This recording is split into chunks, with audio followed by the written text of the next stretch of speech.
not possible without a quick look into the past. So I hope most of the people present here are mechanical engineers. So we will have a small look at when did this mechanical engineering all start about. And before quickly coming into robotics, automation, and then seeing the further things. So as you see, the first industrial revolution was Industry 1.0, which is regarded as the birth of mechanical engineering. So it happened around somewhere in mid 1700s, about 250 years ago, and it had consequences in textile manufacturing, iron industry, agricultural, mining, and it started to provide a lot of job opportunities for the people. And this is believed to be the birth of mechanical engineering. So you can see these various machines being produced about 250 years ago.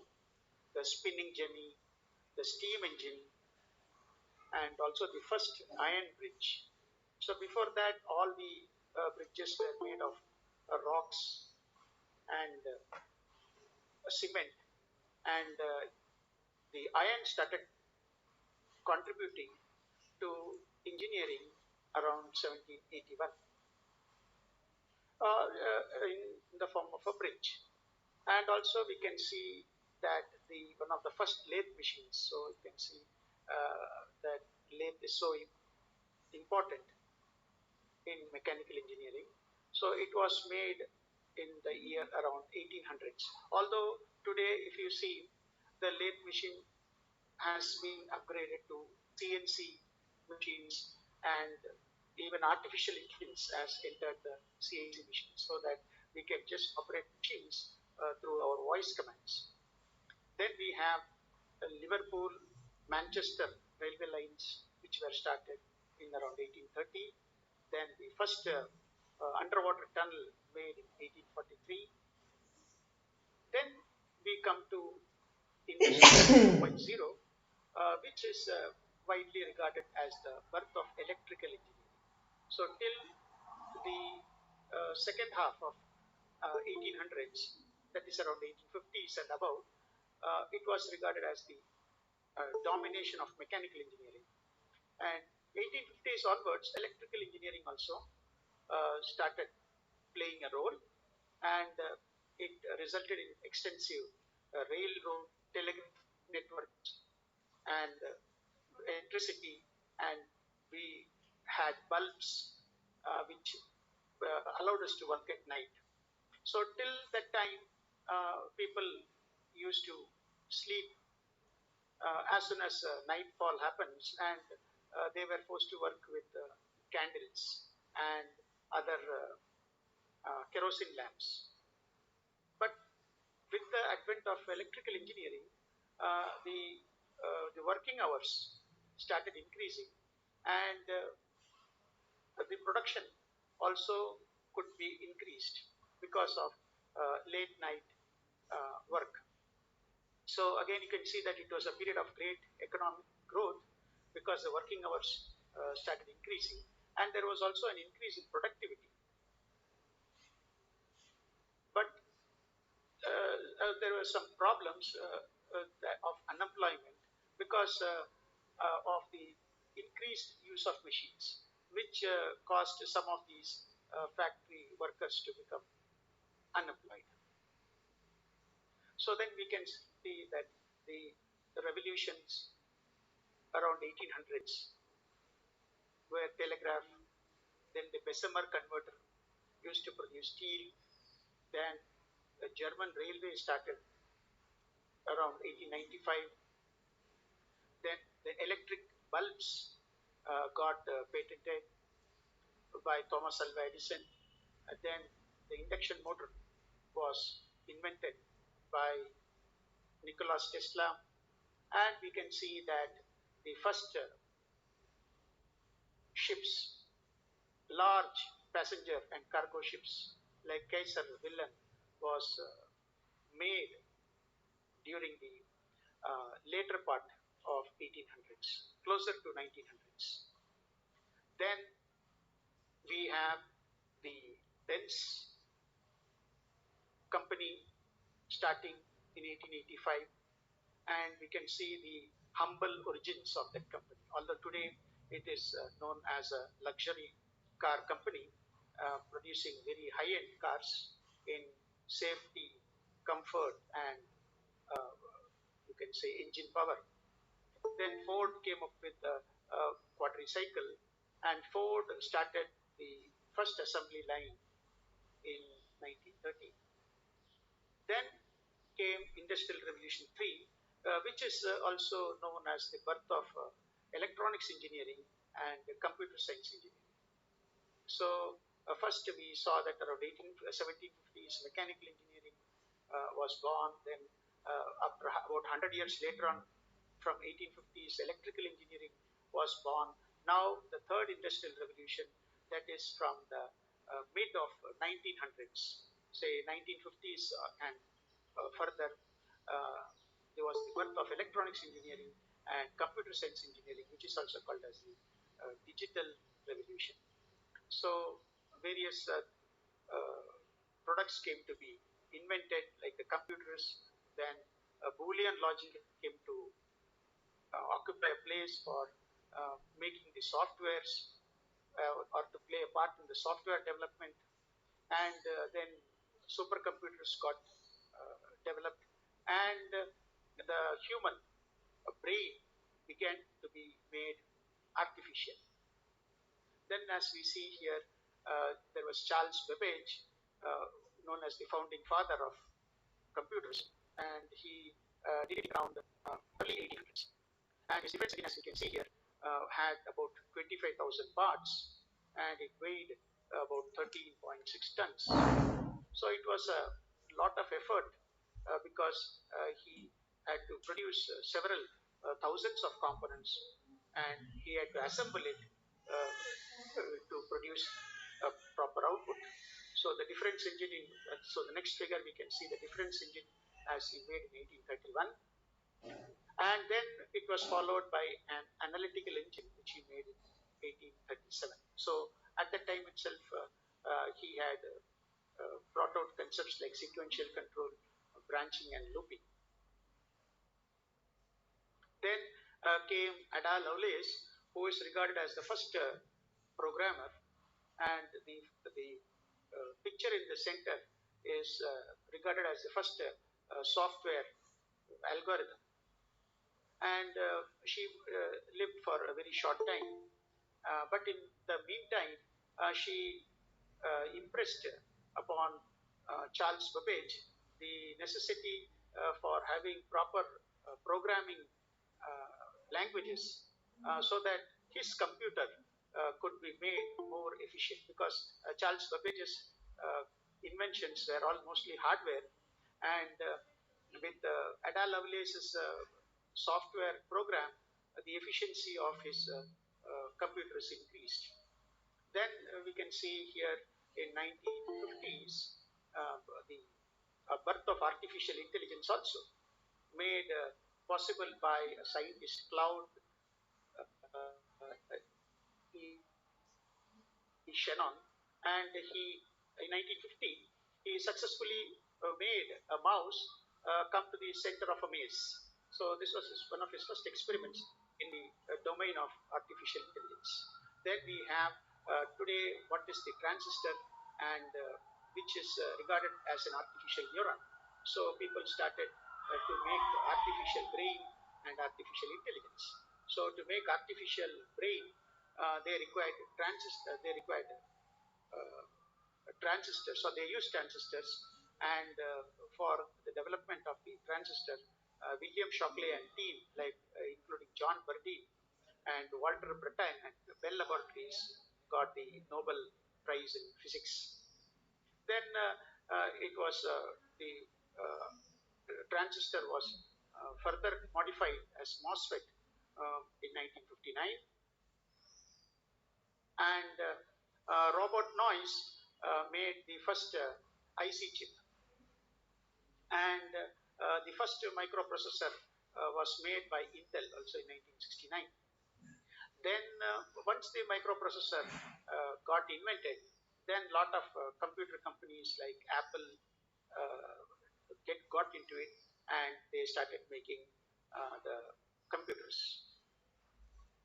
Then came the TCP/IP protocol for networking or for internet connectivity, which was developed in 1966. And the World Wide Web was also invented in 1988 using what is called as the HTTP, or the Hypertext Transfer Protocol. And the people standing in the photo in the middle were credited with making the first internet protocol package implemented through computers. So then we see the invention of a mobile phone. The first mobile phone was produced by Motorola, weighing around 2 kilograms in 1973. Then Motorola was produced their next model 1983 after about 10 years after producing the first one. So they were the pioneers in mobile phone development. And with all these developments, as we can see in the graph at the right, the digital technology started to replace the analog counterpart. And now we are in the fourth industrial revolution called 4.0, and where apart from artificial brains, the machines also have got what is called as artificial intelligence. And Klaus Schwab, an executive chairman of the World Economic Forum, introduced the phrase the fourth industrial revolution in an article in 2015 at a meeting in Switzerland. So these are the latest things, which also are touted to be the future, such as robotics, Internet of Things, artificial intelligence, nanotechnology, quantum computing, biotechnology, industrial IoT, decentralized consensus, fifth generation wireless technologies, 3D printing, fully autonomous vehicles. So these are the areas touted to be the future, and the work during the present time has seen a lot of risks going into these areas. So as we see, we can see the 5G cell tower, which is already there now, and it is going to be replaced by the sixth generation or 6G technology. Then we have self-driving cars. Some of the companies like Volvo have already made their contributions in developing self-driving mining vehicles, which are currently in use in Europe. Then there is a hydroponic vertical farming to take care of the number of greenery which is being reduced because the rampant technological development, which gives us a lot of concrete jungles. So then we come back to what is robotics. So we have seen the various industrial revolutions, starting with the 1750s, which is the first industrial revolution, giving birth to mechanical engineering. Then around 100 years later, the 1850s, the birth of electrical engineering was felt. Then around even 100 years later, 1950s onwards, the birth of electronics and computer engineering was felt. And now, after 2000s, we see the increase of artificial intelligence, and thereby creating Industrial Revolution 4.0. So, if we go back in history a bit, we will see that there are certain people who have contributed to the name of robotics. So, one of the persons is Karel Čapek, who was the Czechoslovakian. However, he was not a technical person at all.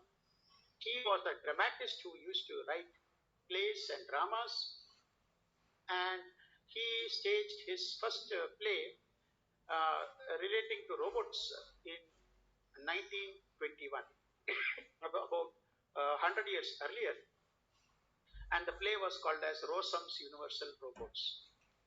And at that time, a robot was not a fancy name. The Czechoslovakian word robota actually means forced labor or labor without any salary, and it was imposed.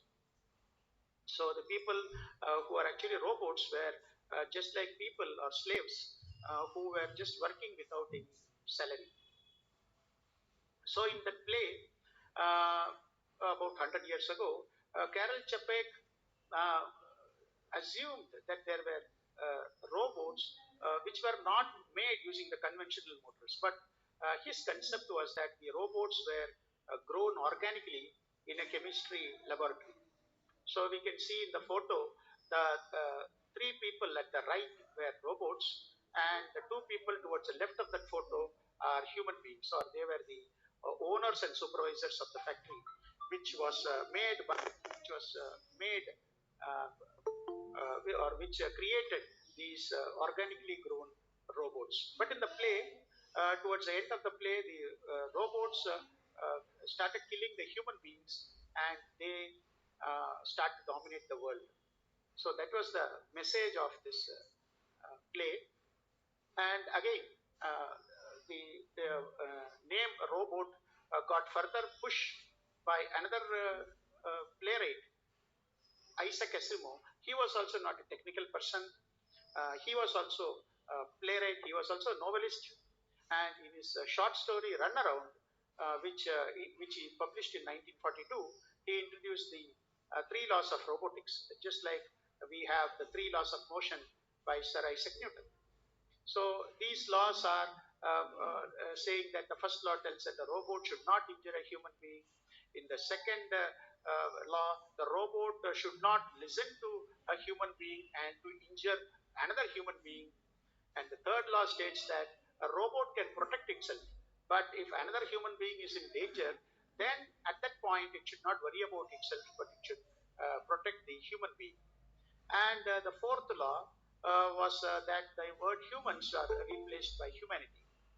So these are the three laws of robotics which Isaac Asimov proposed for robotics. Although today we don't find all these getting implemented, because today robots are used in warfare, where robots are particularly used for killing purposes. So now in the wars, the robots become killing machines also.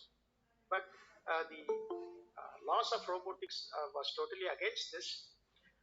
So now we see a blatant violation of these three laws. So, what are the uh, other contributions of robotics which can lead or go into the future? One of that is a humanoid robot. So, the humanoid robot is actually inspired from the human being, and as we see in the photo, Waseda University in Japan was one of the pioneers in developing humanoid robots. In 1973, they started or they fabricated and they released Wabot 1, which is the full form of which is Waseda University robot. And again, they published or they brought out one more robot about 11 years later in 1984, which is named as Wabot 2. And in the Tsukuba Science exhibition 1985 in Japan, people were thrilled and stunned to see the Wabot 2 playing a piano.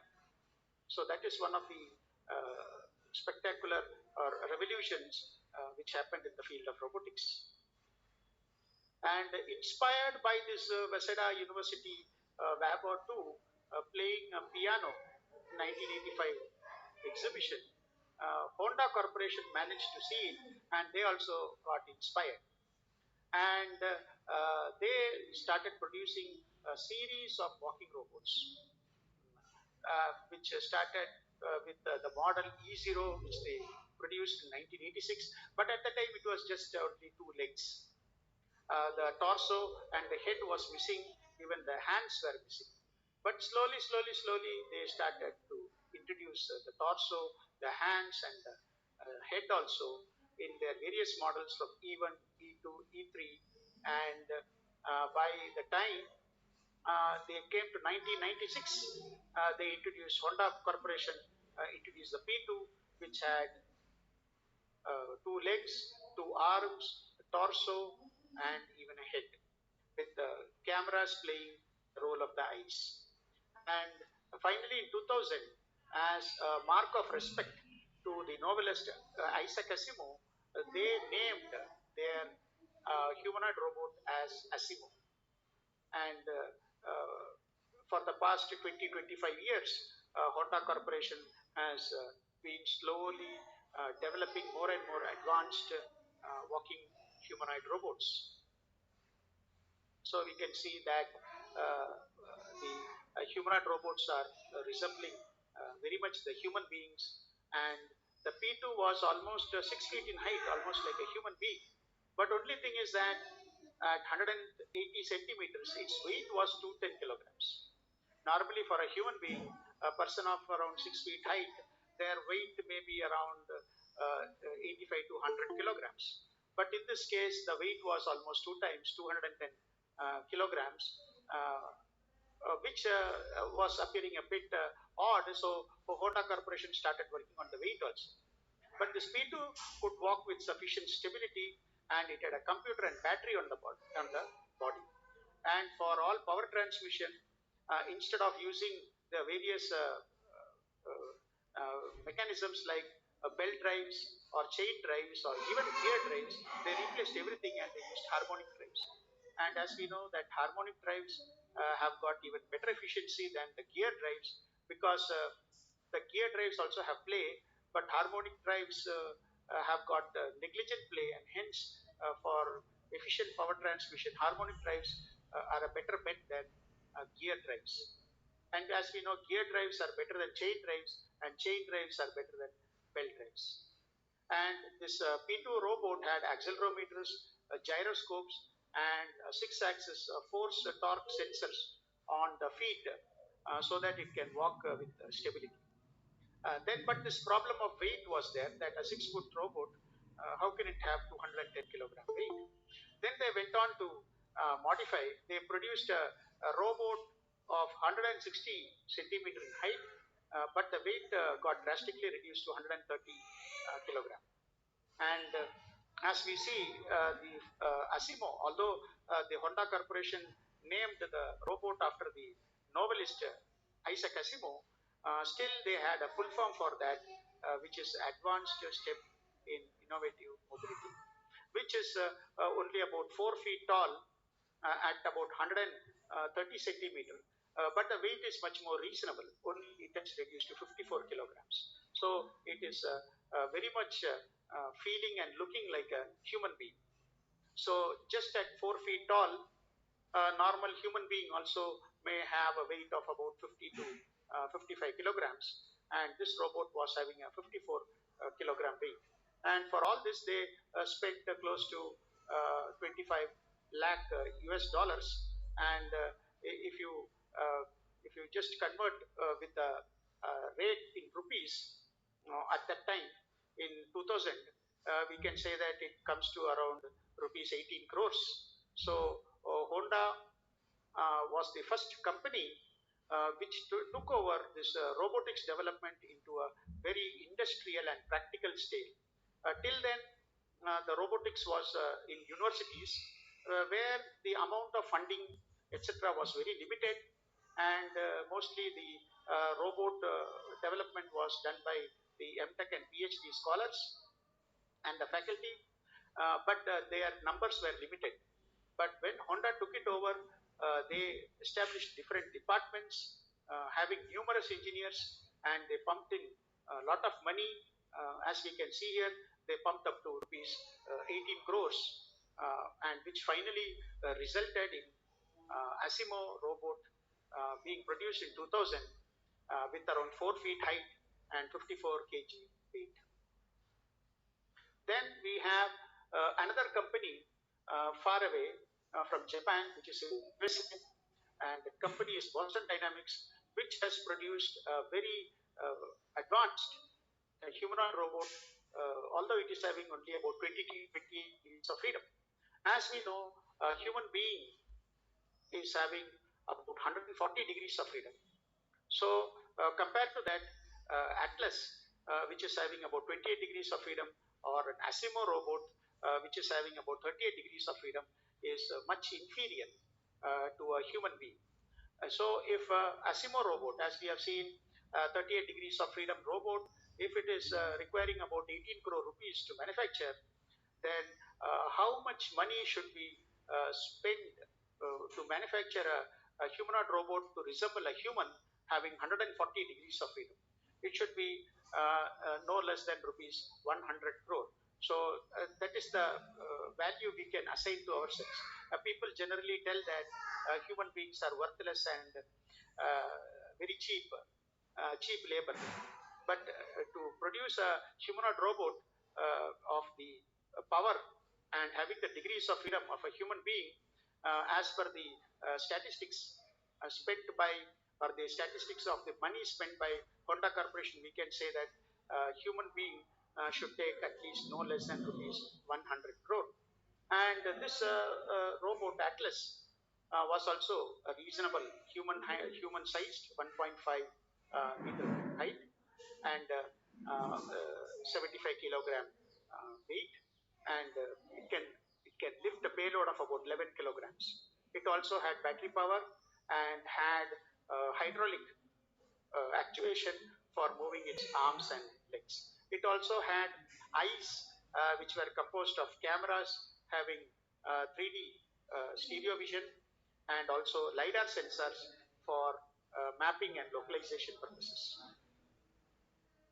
So we see that a walking robot, although we see that we want to manufacture one such thing, and companies like Honda Corporation and Boston Dynamics have already made. So we may start to think, is it so difficult? But the fact is that it can be made, and the mathematics for a walking robot, which is normally called as a biped robot, is relatively simple, and it arises from a mathematical tool called as inverse kinematics. So we have already studied mechanics, engineering mechanics, and in engineering mechanics we have studied kinematics and dynamics. So the mathematics for a walking robot is the kinematics which we have studied. So in this case, it is inverse kinematics and forward kinematics, but both are almost same. Only it is the perception of viewing at it. So in forward kinematics, we give the power to the joints, the motors rotating the joints, and in inverse kinematics, we calculate from the position and orientation of the ankle joint what should be the angle of rotation, and what should be the torque and the power to be given to the various motors at the knee joints and the hip joints. So we can see that at the hip joint, normally we have a ball and socket joint. Every human being, at the hip joint, we have got a ball and socket joint, which is having 3 degrees of freedom. And at the knee joint, we generally have 2 degrees of freedom, but the humanoid robot is made with 1 degree of freedom. And in the ankle, the humanoid robots generally have got 2 degrees of freedom.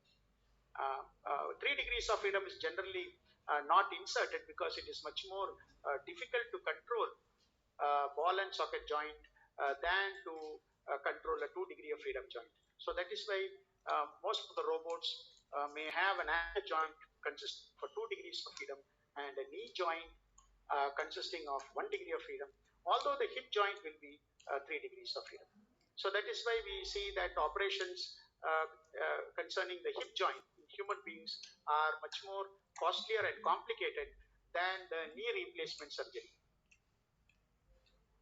So the mathematics for the robots are simple, what we studied in mathematics and physics, which is the COM, which is the center of mass, And one more point which is important, which is called as ZMP, or the zero moment point. And the zero moment point is nothing but the point at which the resultant normal force acts due to the forces exerted by the ground on the leg. And then there is a concept of the support polygon also, which is obtained by the top view projection of the legs of a human being, which are projected onto the ground. So it is basically a top view of the feet, or the area of the feet projected onto the ground. So if the ZMP is within the support polygon, then a humanoid robot is believed to be stable. So this is the basis of stability analysis for a walking robot. So as we see, one more concept which is very important in the development of walking robot or the humanoid robot is 3D linear inverted pendulum. And one of the latest news what we see is the production or the release into the market of a humanoid robot produced by Tesla company. But the basics of the development of a walking robot is the linear inverted pendulum. So we can see we have already studied the difference between inverted pendulum and a simple pendulum. Simple pendulum is generally stable, and due to gravity, even if we disturb a simple pendulum, after some oscillations, it will become stable. But an inverted pendulum is the opposite of that. The gravity will cause the inverted pendulum to become more and more unstable, and finally it will fall down. So the analysis and control of an inverted pendulum is generally more complicated or more complex than that of a simple pendulum. However, the humanoid robots and walking robots are based on the concept of inverted pendulum. So there is no other option but to go through the complexity of the calculations. And the mathematics of the inverted pendulum, along with the particular programming language like C, C++, Java, JavaScript, or Python, is used to develop a software for controlling the motion of the humanoid robot. So now we see that there are certain other robots like HRP2, which are also quite advanced as compared to Asimo robot, which are developed by universities in Japan. And we can see the advancement in the HRP, which is the full form is a Humanoid Robotic Project 2P, developed by a university in Japan, which has got the capability to get up automatically if it falls. So even if the robot falls down, it has it has got the software containing the dynamics so that it can get up and again start walking. So such advanced humanoid robots are currently available in the world, produced in Japan.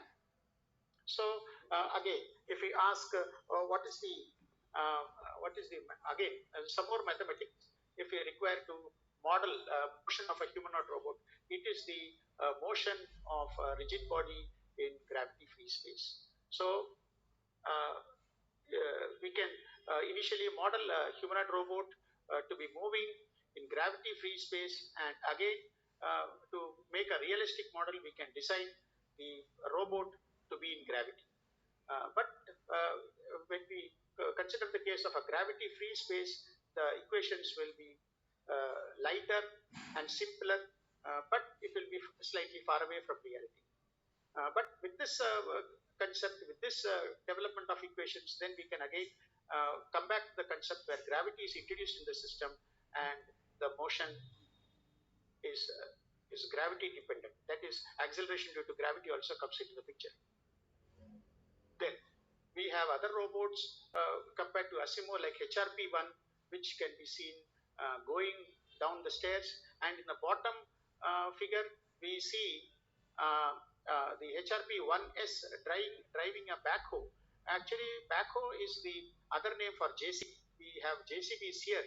So in Japan, the JCBs are called as backhoes. And if you see this photograph, the person who is driving that JCB or Kawasaki backhoe is not human being. It is actually a humanoid robot. And there was rainfall. So if you closely observe that photo at the bottom, there was rainfall, and in that pouring rain, this humanoid robot HRP-1S was actually driving the JCB. Then several other humanoid robots and animal robots also started getting developed. HRP-3 was closer to human specifications in Japan, where an average adult having about 1.6 meter height will be weighing around 68 kilogram, but the degrees of freedom have increased from 38 to 42, and every arm had got 7 degrees of freedom, and every hand had got 6 degrees of freedom. Whereas a human, if you take a human, each hand will have about 19 degrees of freedom, and every arm will have about 27 degrees of freedom. Even today, the latest robots, humanoid robots developed by Japan also are far away from the power of a human being, wherein we see that this robot HRP-3 had 42 degrees of freedom, whereas a human being will have around 140 degrees of freedom. Then there were also robots like Tyrannosaurus Rex being made. They also had several degrees of freedom, and they gave a very they gave an impression that it was a real animal, Tyrannosaurus Rex, which was moving on the exhibition floor. Then further, some more complex humanoid robots are manufactured, like HRP-4C, whose weight has been brought down to 46 kilograms. And it was basically a lady humanoid robot having a 1.6 meter height, but she had 44 degrees of freedom. And in the bottom figure, you can see that the 44 degrees of freedom HRP-4C is dancing with human beings. So the person on the left side is a human being, on the right side is a human being, while the person at the center is a robot, HRP-4C with 44 degrees of freedom.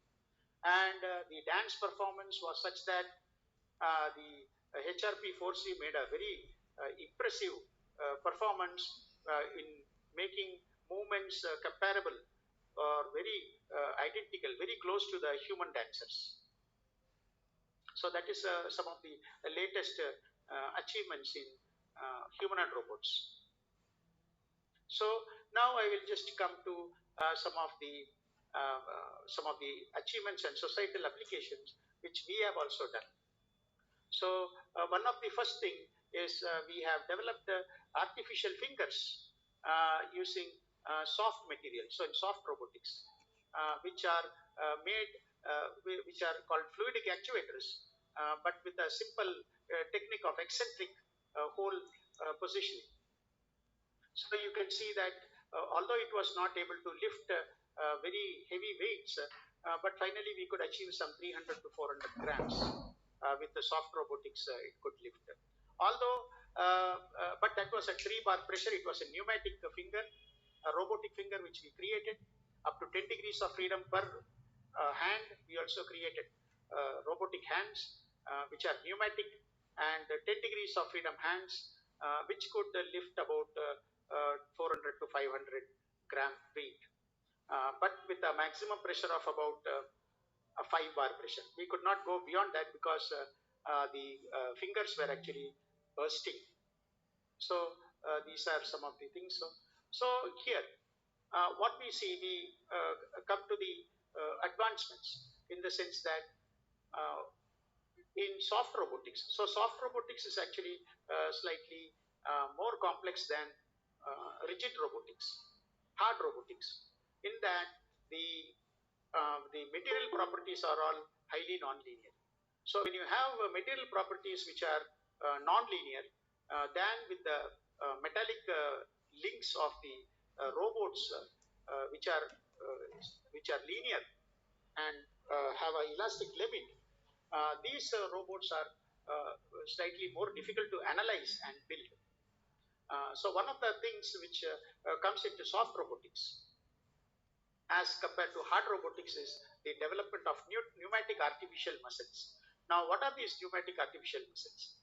The pneumatic artificial muscles are basically piston cylinders. So normally, if you take a piston cylinder, we will have a piston, we will have a piston rod, and we will have a cylinder. But suppose now we start to remove the piston rod, then we may start to think how to do the work. And further still, if the piston is also removed, that from a cylinder, piston cylinder apparatus, you remove the piston rod and you remove the piston with only the cylinder remaining, whether it can do any work. So we may get confused, or we may think that no work is possible. But the fact is that work output is possible. And that was the first pneumatic artificial muscle developed by a scientist called as Joseph L. McKibben in the 1950s. So this pneumatic air muscle, or this is called as artificial muscle, had a power to weight ratio as high as 400:1, whereas the normal DC motors and the pneumatic cylinders can have a power to weight ratio generally of about 16:1. So it became a big turning point, or a slight revolution in uh, giving a very high power to weight ratio of 400:1 using soft robotics, developed by Joseph L. McKibben in the 1950s. So from that pneumatic artificial muscles came the development of flexible pneumatic actuators, asymmetric flexible pneumatic actuators, and asymmetric flexible bellows actuators. So these are all offshoots which are currently being manufactured throughout the world for various applications of robotics. So we also produced a few of these actuators, and we can make some comparisons with the NASA hand and other hands, as we should see. So if you can see, artificial hands are produced by various organizations around the world. Currently, NASA has developed a hand, artificial hand, for these are basically for people who have lost their hands due to accidents, or people due to for the soldiers who have been in a war, or people whose hands have been amputated due to diabetes and all these things. So nowadays a lot of people are handicapped by the lossage of their limbs and hands because of these factors of diseases like diabetes, or by accidents, or by causing disability in war. So to help these people, various organizations have come forward, and NASA is one such organization who has produced a 15 degree of freedom artificial hand, but it was costing about 8 lakh rupees, and its weight was about 2.6 kilograms. Then there is a German research agency called DLR who has produced a 10 degree of freedom hand for about 22 lakhs, having a weight of 3.4 kilograms. Then there is a DLR2 hand, 17 lakhs, Rutgers University hand, 27 lakhs, Oxford Engineering Center, 23 lakhs, Shadow hand, 92 lakhs, close to 1 crore. And we also produced our own hand, 10 degrees of hand for about 52,000 rupees. So generally, when we try to import all these hands, we normally find that they are in lakhs. So that is why we require in the future to produce our own hands, indigenous hands. Although our hand did not have that accuracy, precision, and repeatability of these other hands mentioned above, still we could obtain drastic reduction in the cost. Whereas all the other hands are in several lakhs of rupees, we could achieve it in less than 1 lakh. And the weight was about 2.5 kilograms, and it was almost having the same size of a human hand, about 1:1 ratio. Whereas I can see the other hands like NASA hand was about 1.5 times the human hand, DLR hand 1.8. Although there are a lot of research which is going on, and they have also made dramatic improvements in the size of the robotic hand. So these are some figures which you can see: the NASA hand and DLR hand, shadow hand, etc. So, how to produce these advanced hands or artificial hands which are required by the various people? So, for that, we have to go into biology of the hand. As we can see, if you go look into our hand, there are several bones, and the bones normally are called as phalanges, and the knuckle joint. The knuckle joint is having a technical name which is called as a metacarpophalangeal joints, and these numbers which you see in that figure, which is 1, 2, 3, 4, 5, these are the bones inside the palm of the hand. Rest of the bones above that are the bones which we find inside the fingers, and these numbered bones are the bones which are in the palm of the hand, so we cannot see them. And the wrist joint actually is having a composition of 8 bones. So when we make a humanoid robot, we make a wrist joint. It is a 3 degrees of freedom joint, which is made by 3 motors, which is in series. Whereas when we see the actual composition of the wrist joint inside a human hand, it is actually there are no motors here. It is actually composed of 8 bones called as hamate, triquetral, pisiform, lunate, scaphoid, capitate, trapezium, trapezoid, and metacarpal. So these are the 8 bones which are having a particular geometric shape and size, so as to give a 3 degree of freedom movement to the wrist joint. Then the bones which are connected to the forearm, namely the ulna and the radius, they also play a part in the degrees of freedom movement of the wrist joint. At the other end, they are connected to the elbow joint. For a human being, generally we have 2 degrees of freedom at the elbow joint.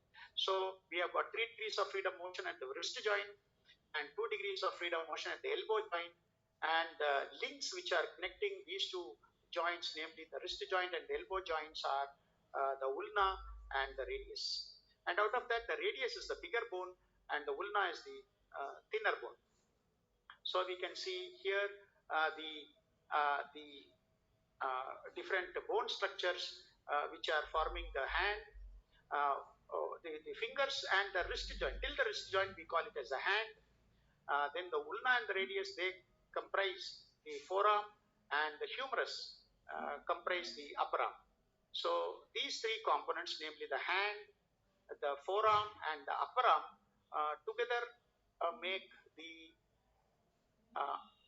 full arm of a human being. But as you see, they are not simple things, they are very complex, and artificially making them is very difficult, not only because of the design, but because of the manufacturing techniques, because all these components need to be put some into the hand, and when they are going to be put into the hand, then we should take care to see that they are not corroded by the blood. But for people who are amputated, the artificial robotic hands and arms can be fitted onto the stump, thereby reducing or nullifying the possibility of corrosion by the blood.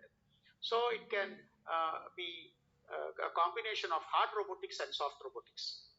So the fingers and all, and the forearm bones and the humerus all can be modeled as rigid links, whereas the wrist joint and the elbow joints all can be modeled as soft robotics.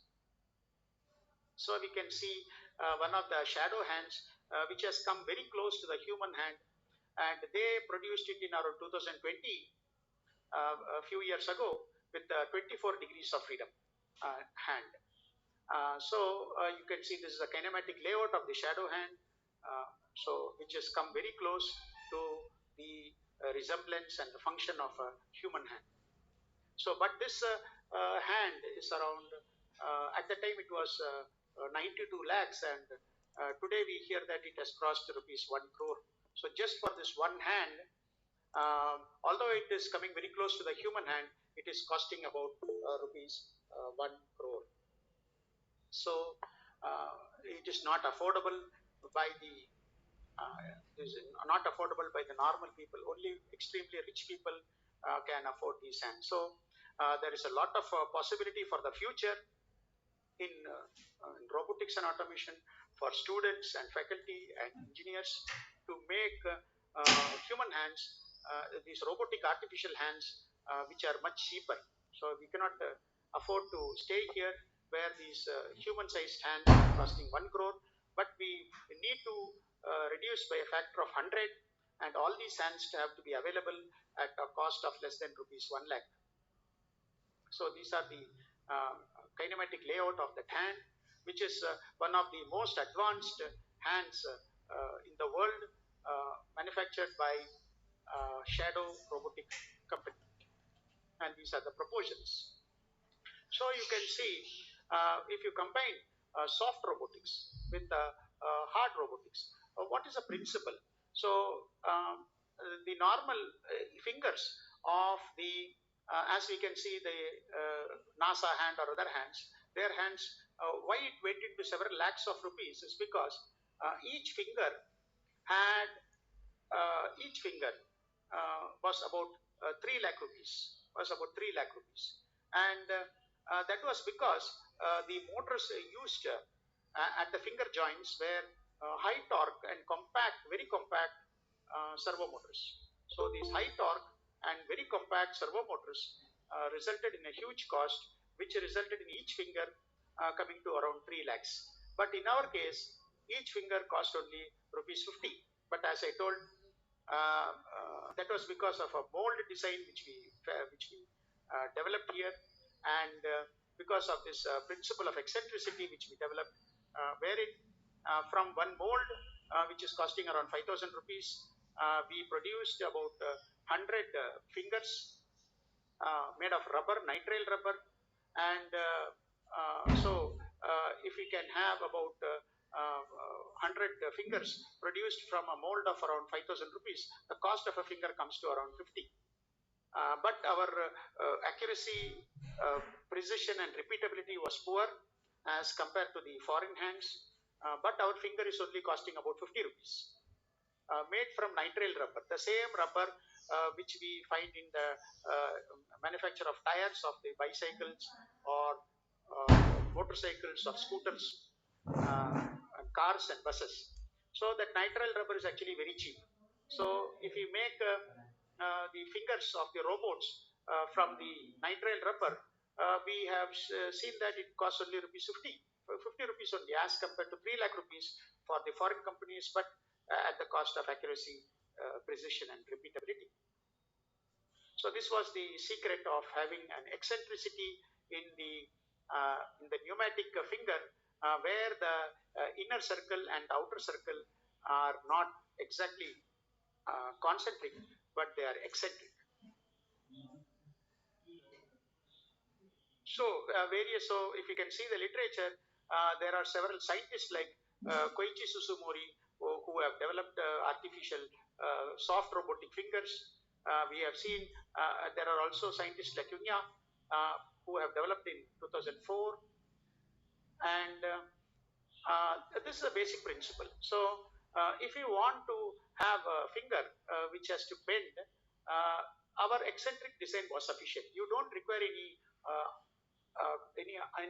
servo motors. When you put high torque and very compact servo motors into the robotic fingers, the cost increases. But as you see, this is the structure of a robotic finger, where there is not a single high torque compact servo motors. There are no servo motors. We have completely avoided the use of servo motors at all, and it is completely powered pneumatically. And as we know, The compressors are not very costly. We can get reasonably small compressors for less than 50,000 rupees, and they are sufficient for powering our hands. And as you can see, the fingers can bend, but although with the drawback that they are not as accurate, precise, and repeatable as the rigid link fingers controlled by high torque servo motors. So this is a finger bending of an asymmetric tube actuator, which is costing only rupees 50.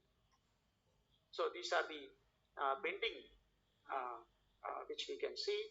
It has given sufficiently good bending of several centimeters, even centimeters, at even just 3 bar pressures. So these are the, you can see the basic cross section which we developed, and you can see the fingers bending. So initially at pressure of 0 bar or 0 megapascal, you can see the finger bent towards the downward side, and at just a pressure of 0.5 megapascal or 5 bar pressure, the finger has actually reversed in bending in the opposite side. Then it has come to full circle of around 6 bar, about 360 degrees, and when the pressure in the pressure in the finger crosses 7 bar, it bends more than 360 degrees. It completes one complete bending cycle. So, but this was hydraulics. So these are few equations which we developed for the bending, and you can see that the theoretical and experimental results are also matching. And towards the end, after 3 bar pressure, the fingers used to bulge like a balloon, and they exploded. So that is one problem which we faced. After 3 bar pressure, the fingers which we developed are unable to withstand the pressure, and they explode. They bulge like a balloon and they explode. We are trying to still solve the problem, but however, we have developed a few mathematical equations which are satisfactory, which are satisfying the theoretical and the experimental data. However, as you see, after 3 bar pressure or 0.3 megapascal, there is a difference between the theoretical and experimental, because the finger becomes unstable. They become bigger and bigger like a balloon, and they explode. So after 3 bar pressure, the fingers are basically unstable. Then we also have found out using the principle of parallel springs. So we have studied in machine design, if we have a single spring and if we have a parallel spring, how to compute the deflection. So we have also modeled the soft fingers as a case of parallel springs, one of the thicker side and one of the thinner side, and we have also got reasonably good results between the theoretical and experimental data. Then we also developed a finite element method equation consisting of a 10 by 10 matrix, stiffness matrix of 10 by 10, which as we see in that figure has got some 100 components, 100 equations, and they are like a sparse matrix with a lot of zeros appearing in that. So these are the force vector, and this is the displacement vector. So we also tried with various mathematical models to prove our experimental setup, and you can see that there are various phenomenological models, which are basically mathematical models developed by Fung, Mooney-Rivlin, Ogden, polynomial, Saint, Quinn and Kirchhoff, Yo model, Marlowe model, Signorini, Neo-Hookean, etc. So many models are there. We have developed our own polynomial model to justify the experimental data and to match it, and we have got reasonably good comparisons. But this is the main problem. This is the main problem, that if you see the stress strain curve of nitrile rubber, it gives a highly non-linear curve. So this is where we have difficulty in obtaining the Young's modulus. If it was a normal metal, then you will have a linear portion of the stress strain curve, and after that only it becomes non-linear. and we need to do all the calculations within the elastic limit of the straight. But here there is nothing but as elastic limit, and right from the starting point, the curve is nonlinear, and it gives both concave nonlinearity and convex nonlinearity. But we try to obtain its equation through MATLAB programming, and we used it. So this is the basis of our analysis. And then we produced in around 2009 our first artificial hand, which was not very good success. However, it was not dropping any eggs. So this was completely pneumatic hand. Then the hand was developing a toy elephant, so I'm having videos, but I will not play them too much. It was lifting a toy elephant.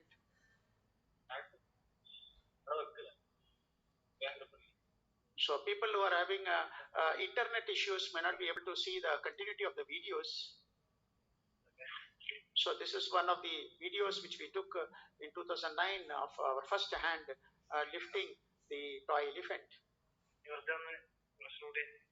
Okay. So it has released that. Now, then at a later on model, we made a 4-finger gripper, which was successfully able to lift small items like water bottles and small jars, and which are basically called as a grasp and pinch modes. So these are other grippers also which we developed in our laboratory in our college. So the secret for these fingers, which are very cheap, as I told earlier, that we made a mold which is only 5,000 rupees, and from that we can produce around 100 fingers. So the cost of each finger comes to around 50 rupees, as compared to the several lakhs of rupees for the finger, for each finger of the hands of these various companies like NASA, DLR, etc. That is because we don't have any high torque compact servo motors. So this is the top mold, bottom mold, and the core pin, which we have developed indigenously. And this was the black colored tube, or the you can say the artificial muscle, which is put through the core pin. So this was a 6-legged rowboat which we made using our actuators, and you can see that it is a pneumatic. It moves.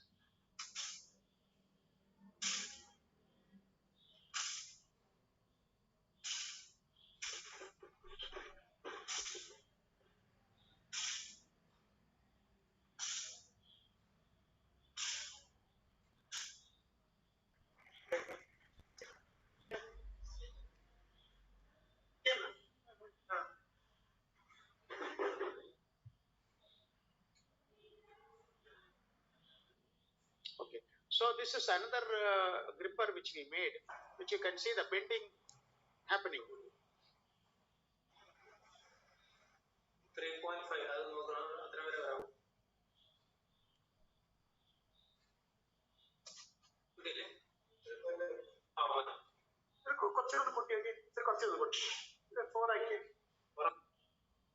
So you can see the bending happening. You can see the bending happening and coming out. So this was about 3 bar pressure. Okay, so you can see once more. I'll just show the bending happening and coming out. So just at 3 bar pressure, we could achieve the bending. So each finger was costing about rupees 50. And this we could even lift eggs and apples. So you can see in the video that the finger, the grip, going and lifting apples. So each apple was around approximately 100 gram weight.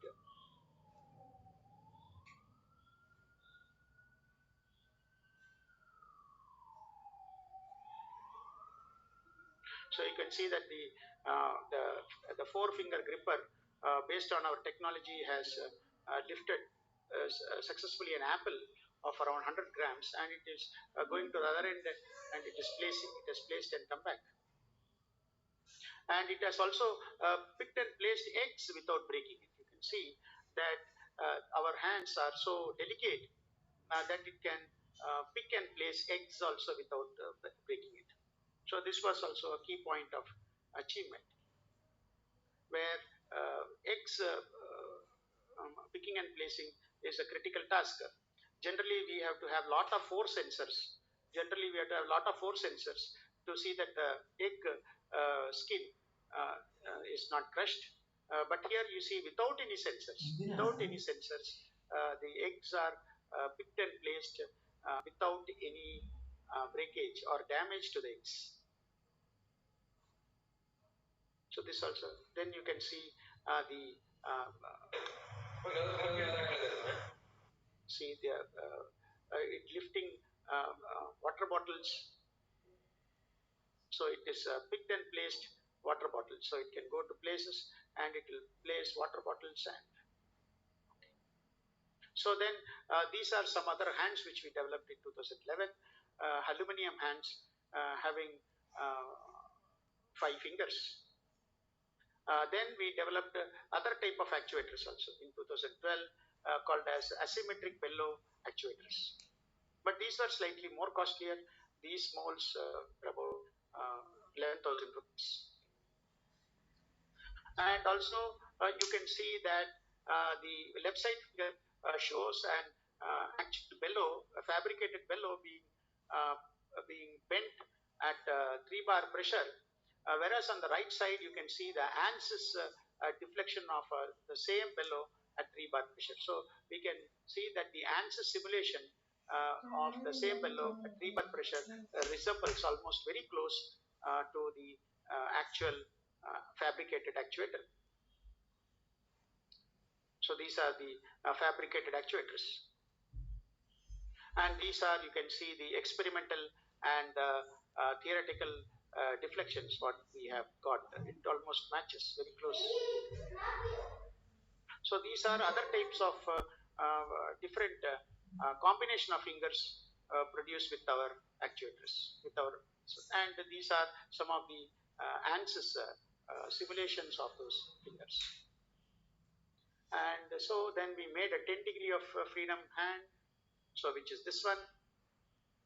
And we even went in with a three phalange finger, but it was quite big, and this we had to abandon because of the extraordinary length of a finger. It was much beyond a human finger.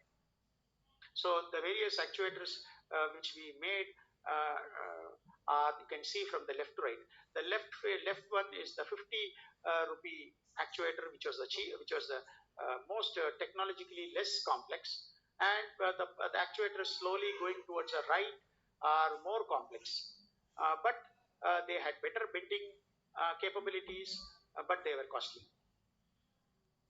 and all were made using nitrile rubber and also natural rubber. So you can see we had different analysis. ANSYS, and these are also some of the experimentation results. So you can see some graphs which we have produced, and the bellow angles which we got around. One of the newer bellow could deflect at uh, at 36 degrees at about 6 bar pressure.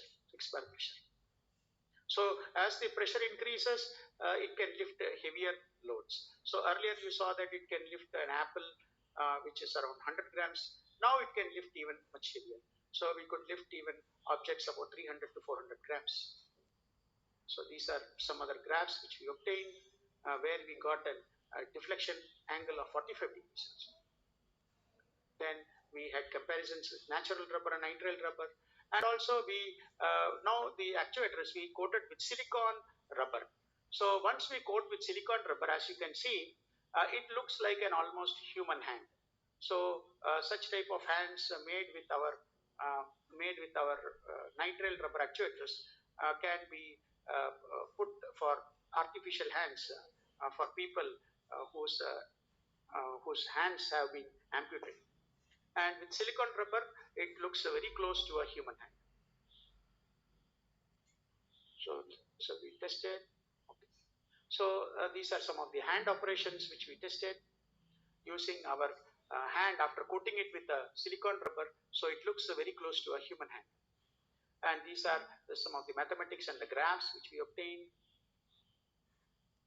Again, some of the further equations and graphs, and uh, uh, the uh, the modification of the bellow to get further deflection. And this was the simulation in a software called Abacus. So you can see the Abacus bending happening at 5 bar pressure. So here these are various other actuators also which we developed. Taper bellow actuators to resemble real life. We can see that our fingers are tapering outward. So we made some bellow actuators which are also tapering. And you can see that it gives a bending of close to 90 degrees at 5 bar pressure. And you can see various graphs which we obtained. And combination of more than one taper bellow also we have attempted, and do simulation. We have modeled in SolidWorks, and the analysis we did in Abacus. And these are the molds. So to manufacture all these, we require molds. So these are the mold drawings, and this is the mold manufacturing. So you have a top mold, bottom mold, and also core pin.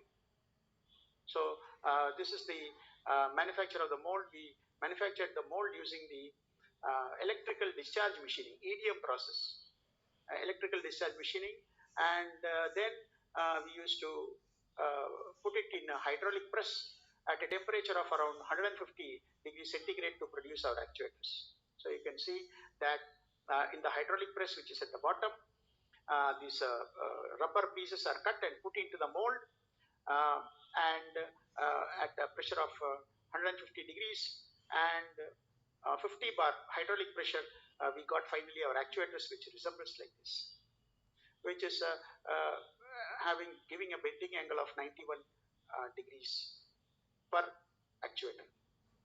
These are some of the graphs, and we got these data. But at 2.8 bar, as you can see, it starts bulging and starts bursting.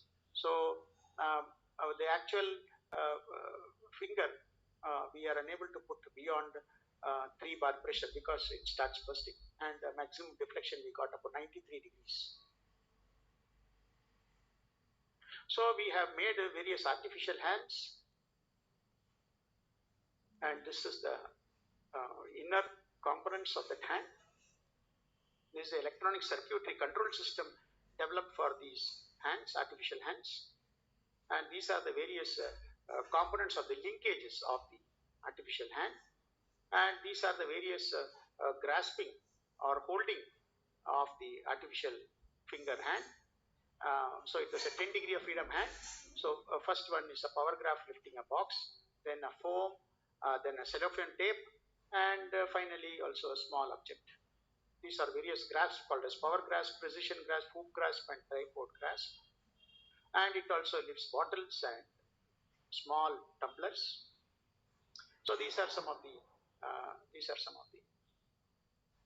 figures you can see. The hand, this is artificial hand, putting and lifting various things, holding figures. It can lift bottles. You can see it can lift bottles. This is not a human hand, it is an artificial hand.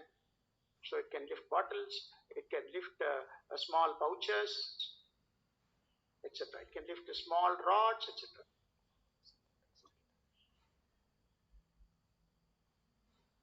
So that is mechanical. So you can see some objects. So there are various other components getting manufactured. So these are a small 3-finger gripper which is manufactured. So you can see this.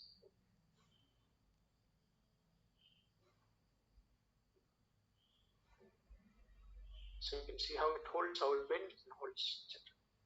So these are some videos. Okay. So then we manufactured a hydraulic pump. This is the finite element analysis of hydraulic pump. This is how it looks after manufacturing, and it could deliver pressure of around 108 pound per square inch. In bars, it is around 7.5 bar. So this is pump discharge. And so these are some videos which we got. So you can see. So the hydraulic pump which we manufactured is able to push a piston cylinder, a syringe. Okay. Then there are other types of plastic. So we did 3D printed bellows also. So many 3D printed bellows also we have done. So we did using materials like acrylonitrile butadiene, styrene, ABS plastic, polyamides, and lactic acid.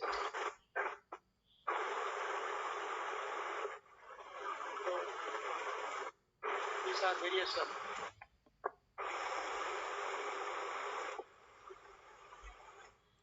are various graphs of comparison between ABS plastic, PLA material, and polyamides.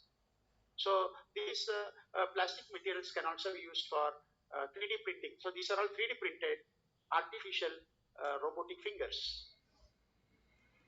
So various graphs which we got, you can see, and comparisons. So at certain eccentricities, we found that the deflections to shoot up, go to a maximum, and then drop down. So each graph was having a maxima and minima. So we could study a lot of optimization tools in this also. So in some of the, in many cases, we saw there are two peaks also. So these are the inner structures. Okay, so these are some of the calculations, equations. Then you calculated the finite element using the finite element method for a stiffness matrix having a size of 18 by 18.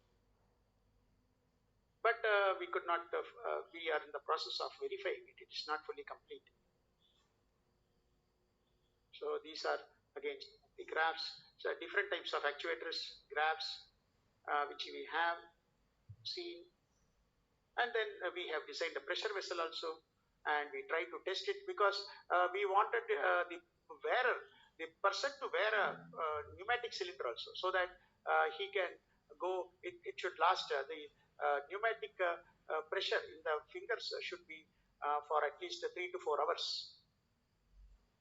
So these are some arms which we designed with solenoid using, these are the programming, and these are some of the electron beam techniques which we have seen. And we have used also, we have developed equations using also softwares like Minitab, and we have tried even various other types of bellow actuators you can see, and there are actuators there, what you can see, they're bending. So more than 25 to 30 different types of actuators we have designed and simulated. And we have tested all these in Minitab software, which is basically a statistical software. And okay, so these are some of the various graphs. So we have compared practical experimental results with ANSYS and our FEM model which we developed. So almost they are matching with a small error. Excuse me, sir. Yes. Sorry for the interruption. I think it's almost time, sir. So Yes. It's almost time.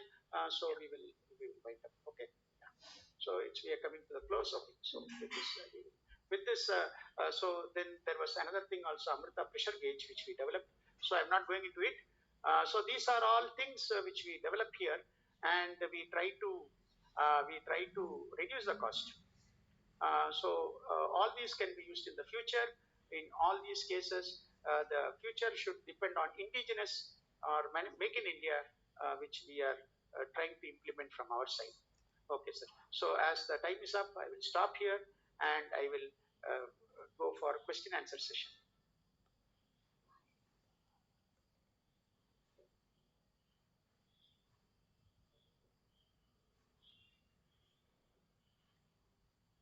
So any questions the participants would like to ask, I would like to try to explain to the best of my ability. So if anyone has any questions or doubts, please free feel to ask, address them to Dr. Pramod.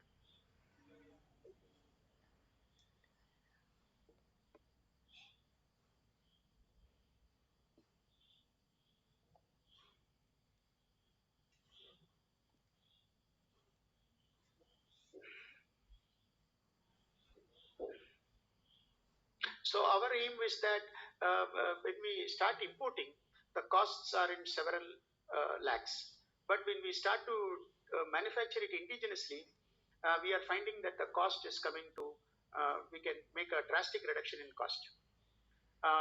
So as you can see that the various companies, the artificial hands which are there in the market, they are currently 5 lakhs and above.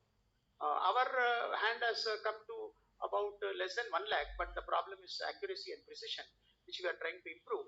So if we are able to, and there are no servo motors.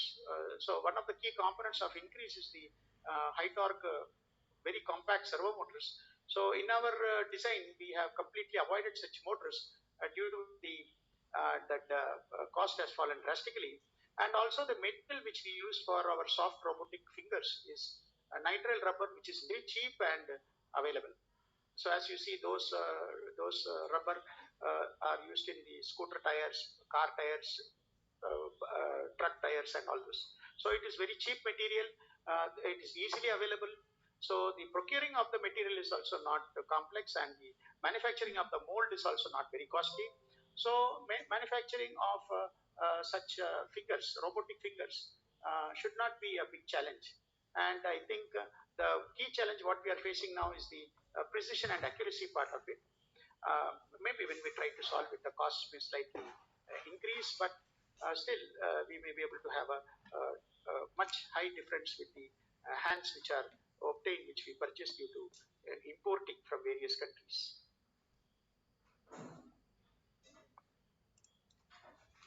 Sir, is it possible to, I myself Kiran, sir, is it Yes, possible to visit your lab definitely, sir. You can please visit our lab. Yes. with some students? Definitely, definitely. You can come and this is only one thing which we are making.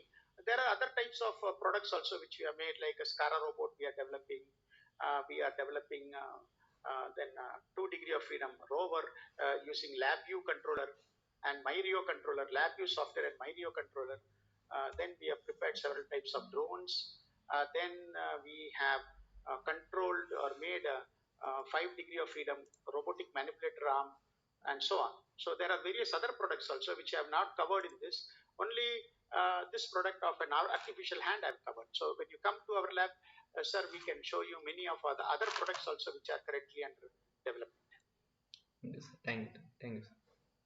Yes, sir. So thank you, Dr. Pramod sir, for your insightful session and for sharing your valuable experiences with us. Thank you, sir. Okay, sir. Thank you very much. And anybody who is not wanting to